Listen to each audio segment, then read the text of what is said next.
Hi there, I'm Dave Marks and I'm going to talk you through how to get some great bass sounds using the EBS Td660.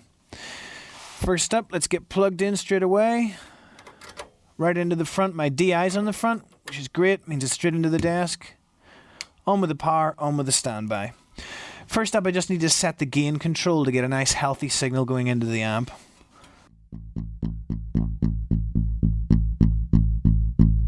And what I want is that when I really hit it, this little red peak light comes on. That lets me know that I'm driving the EQ section properly.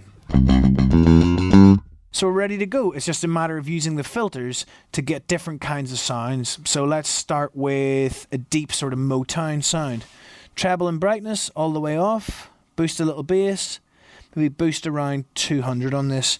And I'm going to go front pickup.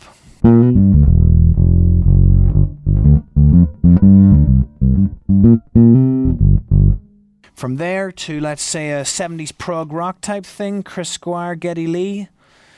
Treble, a little bit extra there, some brightness. Mids I'll pull back, and the bass at 12 o'clock.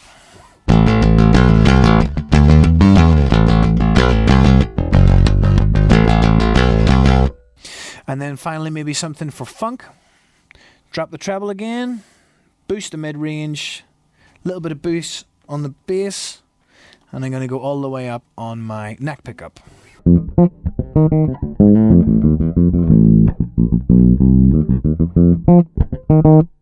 So instantly I've got 3 really nice workable bass sounds with just a few tweaks. Let's take a look at the back panel on the Td660. There's lots of great features here, so to get the most out of your amp, it's important to know what it can do.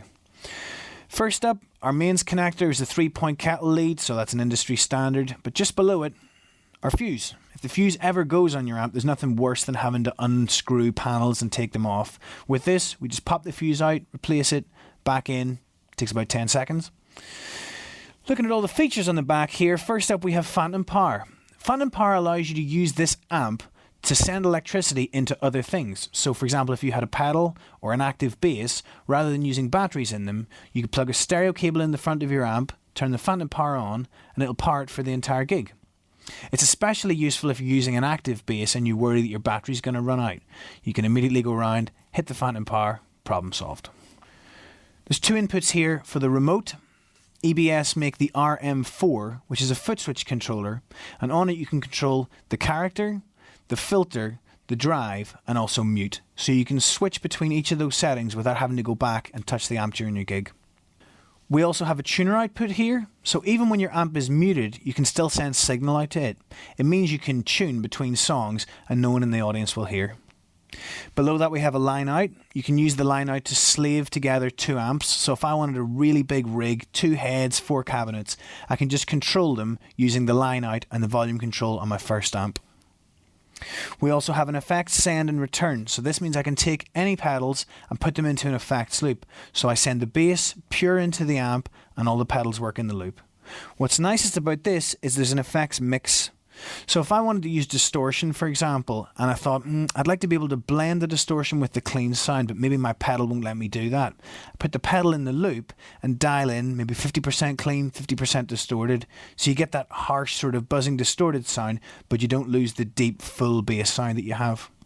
For connecting your power amp up to your cabinets, we're using speak-on connectors here. Speak-ons are heavy duty, they clip in, they're never going to rattle loose, and they last for years and years, so they're a really good professional solution. In terms of the type of cabinets that you use, you have lots of options. Some amps you can only run with a certain ohmage. With this you can run from 2 to 8. So if I have a 4 ohm cabinet, it's not a problem. And on the next gig, if I put 2 4 ohm cabinets in, it gives me 2 ohms of resistance.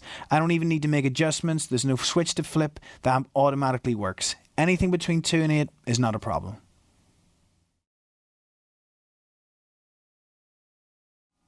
Let's take a look at some of the extra features that are built into this amp.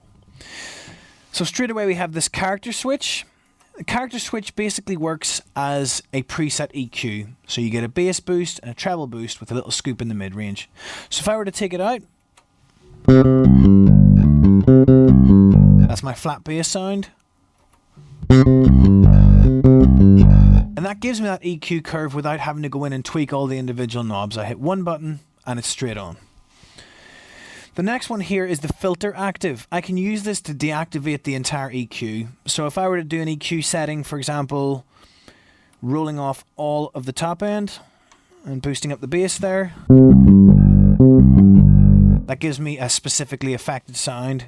Hit filter active, and I've got a completely dry sound. I might have an EQ that I really like for certain songs, but the guy in the front of house would like that I have a flat sound for most of it, so instead of me dialing it in, having to dial it back out, one button, on and off.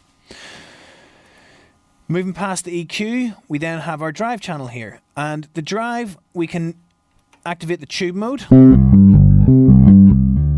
Everybody who's used tube amps knows you get warmth, you get a sort of warm, more overdriven sound out of that. We can adjust the amount of drive from 0, and as you turn it up you get a slightly more aggressive tone and a little bit more warmth and roundness in the sound. I can also hit the drive boost here, which gives me a more sort of linear distorted sound. It really begins to get aggressive and break up there. So the ordinary drive gives us warmth, the drive boost breaks it up and gives a much dirtier sort of tone. Past these, we then have our DI options: post EQ, speaker simulator and ground lift. Post EQ means that what you send to the front of house uses your EQ settings. If we set this off, they get the flat bass signal. Speaker simulator, if you're just running to the DI with no mic on your cabinet, that simulates the sound for a little bit of extra room or warmth that you would get from a cab. And the ground lift, if you have a hum in the room that you're in, perhaps the lights, the wiring isn't great, you can use the ground lift and it'll instantly get rid of that hum, which means the signal you send to the front of house is pure. So almost every bass player alive uses compression. Even if you don't use it whenever you're playing, the guy in front of house will add it, or the guy in the studio will add it. So if you want to get that smooth, controlled, compressed sound, you need either a really good pedal or an incredible compressor built into your amp. If anybody's used the EBS Multi-Comp, you'll know it's basically the best pedal compressor you can get, and it was modelled on the compressor they built into these amps. Very, very simple. Just like the pedal, you have your gain control, which sets the sensitivity going in, and then the compression. As I turn this up, this little blue light comes on, which lets me show when the compression is kicking in. And I can use subtle, small amounts of compression just to smooth out the sound slightly. Or I can crank it right up, and it still gives me like a heavily compressed sound, but it never gives that sucked out feeling you get from compressors where you lose the touch sensitivity on the instrument. This can be great if you're playing either sort of solo style bass or anything that has a lot of detail in the lines and you really need people to hear every aspect of the bass sound. The notch filter is a really handy feature built into this EQ. Sometimes when you play in different rooms, you'll find there's particular frequencies that sound very harsh or ring out a lot. Now this can be bad on electric, but if you have an acoustic bass or a double bass, it can ruin your entire gig.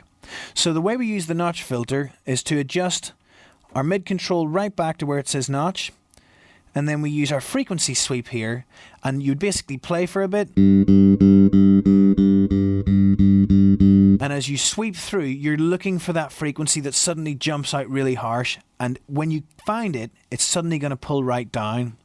The great thing with this is it has what's called a narrow Q. It means the number of frequencies affected is very small. So it just isolates this problem and gets rid of it without changing too much of your bass sound.